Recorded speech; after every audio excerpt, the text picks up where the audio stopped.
Mangalagiri rural పరిధిలోని గ్రామాల్లో traffic పై అవగాహన సదస్సు నిర్వహించారు. తమ షాపుల ముందు రోడ్లపై ఎటువంటి వాహనాలు పార్కు చేయరాదని ప్రజలకు విజ్ఞప్తి చేశారు. అలా పార్కింగ్ చేయడంతో ట్రాఫిక్ కు అంతరాయం ఏర్పడుతోందని పోలీసులు తెలిపారు. యాక్సిడెంట్లకు కూడా కారణమవుతున్నాయని వారు చెప్పారు. కేసులు నమోదు చేయించడమే కాకుండా వారిపై రౌడీ షీట్స్ ఓపెన్ చేయబడతాయి. ఇటువంటి నేరాలకు తరచుగా పాల్పడిన వారిని పీడీ యాక్ట్ పై జిల్లా బహిష్కరణ చేయడం జరుగుతుంది. ఇట్లు మంగళగిరి రూరల్ పోలీస్ వారి విజ్ఞప్తి. ఎవరైనా గంజాయి మొదలైన మాదక ద్రవ్యాలు సేవించినా, కలిగి ఉన్న, రవాణా చేసినా, విక్రయించిన చట్ట ప్రకారం నేరం.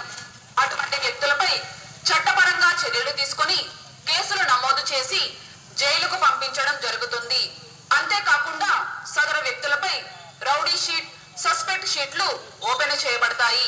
అవసరమైన పాస్పోర్ట్ వంటివి రాకుండా చేయబడతాయి. మహిళలు, ఆడపిల్లల పట్ల మర్యాదగా ప్రవర్తించాలి.